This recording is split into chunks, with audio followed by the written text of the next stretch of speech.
Good morning. In this video,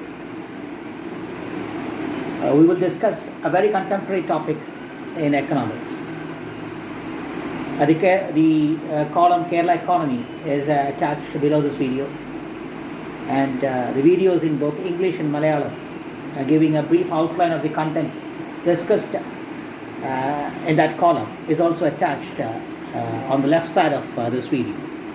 You could find it at the end of this video. So let's get straight into this topic. We always realize, whether in science, whether in social uprising, everything, everywhere, throughout history, we realize that adversity, necessity, and opportunity come in disguise. You could understand it. You could understand the meaning of it from some of those proverbs like necessity is the mother of invention.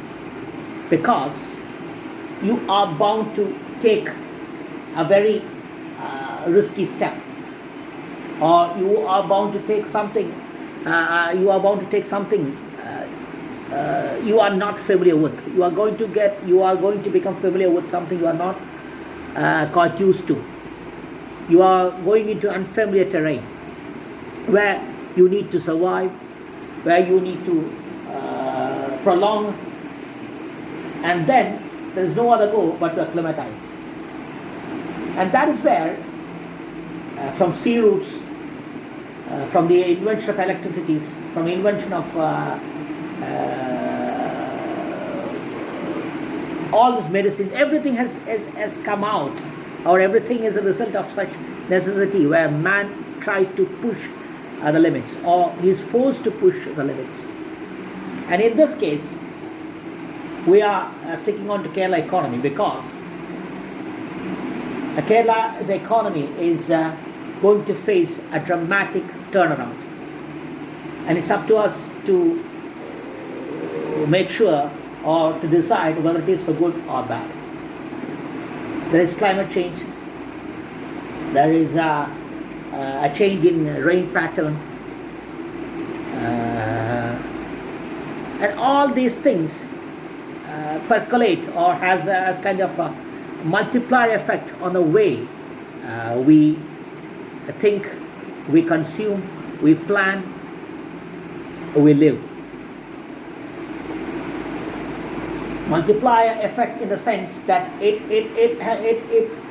creates a positive impact, and it actually accelerates some of the productive utility, some of the productive capacity of human beings, and some of her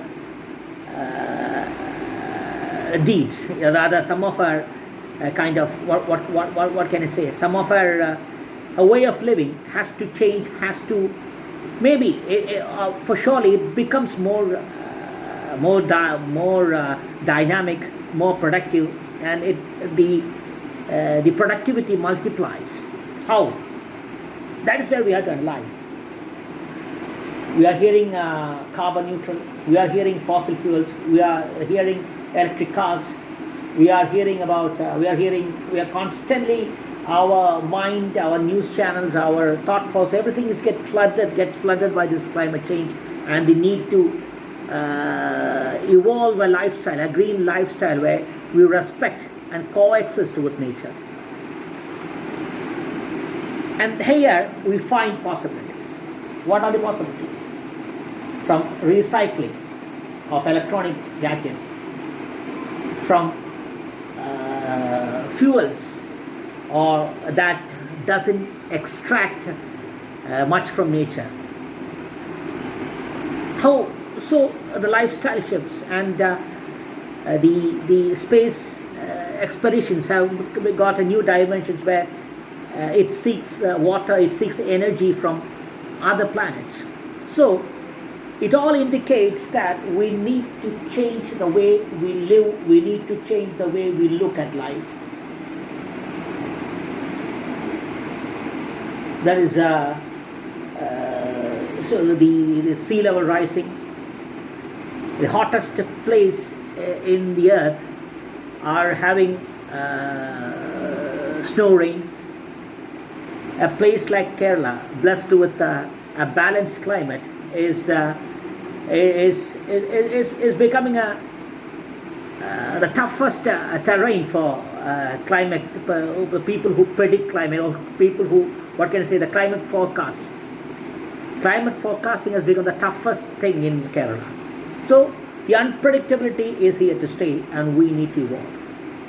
And this leads us to some other terrain, and some of those issues are discussed. We discuss about recycling, electronic recycling, and how it evolves a society. It creates a job market, it creates a green living style, how it creates a productive socio-economic living. All these are discussed. The videos attached along with this video. And here, now, we have to shift it to that social base. This balancing, or how long we can pursue these green living strategies without burning our purse, without burning our wallets, and how far it is productive, how long it will take, how much and how long we can balance. There is air pollution, and all these come along with opportunities where we bring up new possibilities of sea air routes, sea routes, public transport becoming more attractive to promote public transport, to promote public transport, where it creates a social harmony, new kind of social harmony. So it kinds of spillover effects where we adapt a new lifestyle, or a new normal, where we have to shift ourselves to some other base without changing our existence, without changing our roots. We stay on roots, but we shift to some other possibilities where we realize that these adversities give us opportunities. And there is and this same thing this social spillover effects has to be discussed in a state like Kerala, a consumer state, where we come up with disturbing news of a kind of robbery in cooperative banks, opaque recruitment system in universities, and all these bring up a new kind of thought process.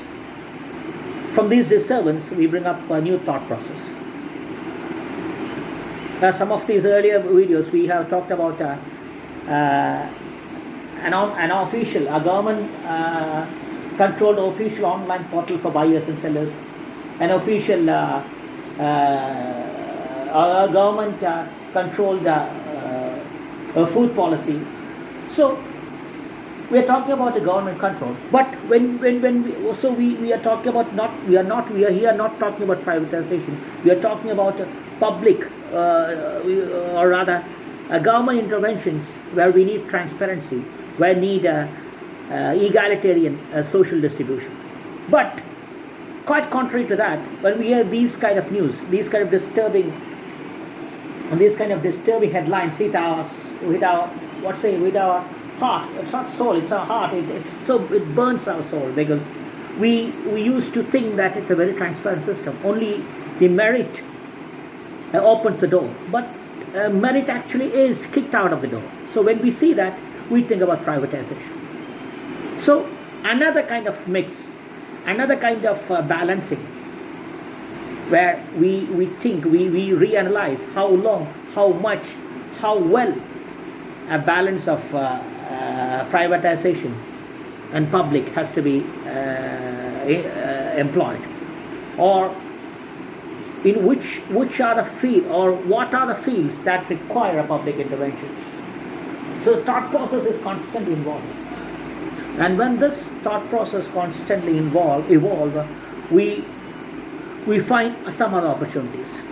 The scenario in KSRTC, the scenario in places of worship, where when we go to some of the famous temples or mosques, we don't see the best of facilities available, not the best of hotels, not the best of that kind of facilities.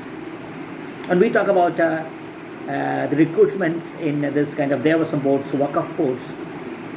So that there's kind of imbalance where we feel that in some kind of fields, in some kind of in certain platforms, we need the intervention of government. But will that intervention of government make it a transparent one? We don't know, because issues related to place of worship, these Devasam boards and Waqf boards, they always create controversy. Are they productive? You don't know, because the transparent analysis is not possible because it's a sensitive issue. The very same with the amenities provided near the temples. So what is that? So that brings us to a new case where we come to a conclusion that transparency can be provided not just by a complete takeover of government, but by a monitoring of government. How long, how much? And that has to be discussed and decided by the experts. We can only give suggestions. One of such suggestions is related to these place of worships, KSRTCs, all these things, is a system like Kudumbashree. You give employment to one of the best self-help initiatives in India, Kudumbashree. And when they take over these kind of amenities and these kind of basic structures in temples and KSRTC, you give a new dimensions, best hotels, hygienic hotels, and at the same time, it's not a complete government surveillance. There is a lot of transparency. So you find near the temples, near the mosque, you find hotels run by Kudumbashree. The employment, the payment, all this has to be discussed. A new system has to be evolved. The same thing is with these Waqf boards and Devasam boards, just like these beverage outlets. Same thing is with beverage outlets. In all these two things, the administration of place of worship, the beverages, all these has to be decentralized, and it should not be seen as an employment generating a field or a system from where a government reaps financial dividend, just like lottery. This has to change. Just like we talked about, just like how these social scenarios, how these incidents on the related to climate, related to corona, how this has shifted the way we employ, way we seek employment, where we live. In the very same way, the recent controversies related to religion and belief, and the recent high politicization of public sector recruitment, all this should bring a new kind of thinking where how long and how much and how far a government should directly involve. Do these people related to place of worship need a special privilege? Do they need to be employed by a government, or it has to be left to the people in the locality? Do we need a new hiring pattern, recruitment pattern? Do we need a new salary package? Is it still remain? Does it need to be? Does this need to be still remain a government employment area? This has to be discussed. This has to be discussed. Just like we talked about KSRTCs. The entire KSRTC, each and every KSRTC stands getting crowded by Khadi groups, Neeras, Kudumbashree products. All this becomes a new brand, which we discussed in some other video. The very same thing is with these Devasam boards and all these things. Because you need transparency, you need to generate more employment opportunities, and at the same time, how much and how far, as we repeat, how much and how far a government intervention should happen there. Does it make it transparent? Does it make it productive? That is something we have to analyze. We have discussed in one other video that post COVID, the employment pattern and employing the jobs that we see has changed. There's more uncertainty. It's a more open world. It's a more sensitive world. It's a more I will repeat. It's a more uncertain world. So, public participation getting more pronounced. But that is where we think about this imbalance and this dilemmas. How can we create a balance? How can we create that balance between to what extent we must preserve nature, or what extent we can adopt green living, to what extent we can promote public participation, to what extent we will remain a job provider. Because to be a job provider is the most it's a peak of self-sufficient economy. And this job providing does not mean that we provide it directly, just like Indian Railways. It's not the direct jobs. It's not the jobs that that railway gives salary that makes it productive, because it's a kind of as we repeat, it's a kind of spillover effect, a kind of multiplier effect where we create new avenues, new forms of living, where a new lifestyle evolves, where a new kind of employment evolves, where few other streams of people make a living. That's the same thing that we have discussed related to KSRTC, how we can evolve KSRTC through how and in the same way using KSRTC, how we can evolve these Niras, Kadis and all these things. It is the same thing with this places of worship. How can we use Kudumbashree to provide the best service in each and every temple, where right now government makes a direct intervention, where government gives direct salary.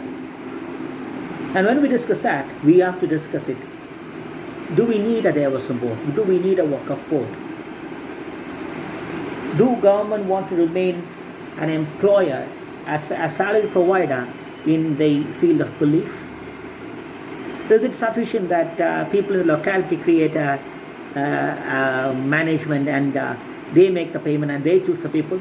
Will that be more transparent? We don't know. It is only the experts has to decide. But it has to trigger a new kind of thinking, where a new balance between privatization and public participation has to evolve, where we utilize the opportunities that are provided to us. One of the best cooperative system in the world is right now under Kenya, because it is highly politicized. Direct government intervention gives transparency, gives credibility, but it gives a kind of security to public. But that has transformed, or that has decayed into a politicized field which is absolutely opaque, absolutely clouded.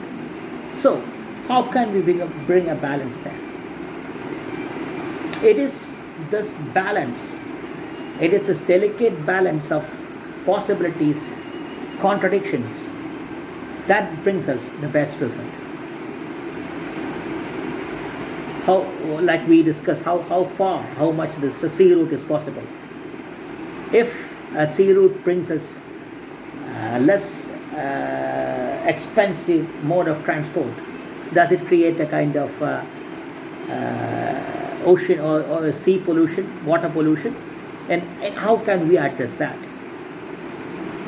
And all these, we see, it's not challenge, it's possibilities. It brings about possibilities on recycling, reuse. So that is where the issues lie. From climate change to post-COVID political, socio-economic scenario, we have to realize that all this makes us opt a new normal. And this new normal has to evolve by a very delicate balancing of all possibilities available with an eye on future. with our base rooted firmly on nature and in nature. And that is where the challenges ahead is quite tough for Kerala. Credibility, maybe there has to be politics, there needs to be politics, but credibility of some of our famed social planning procedures, social planning institutions or social institutions, government-owned institutions is under the scanner, and we have to evolve, we have to come out of it. As we see, it is the possibilities, that is, it is the challenges, it is the adversities that creates opportunities. It's up to us to realize, it is up to the experts to analyze whether these are opportunities. If it is, just grab it. Thank you.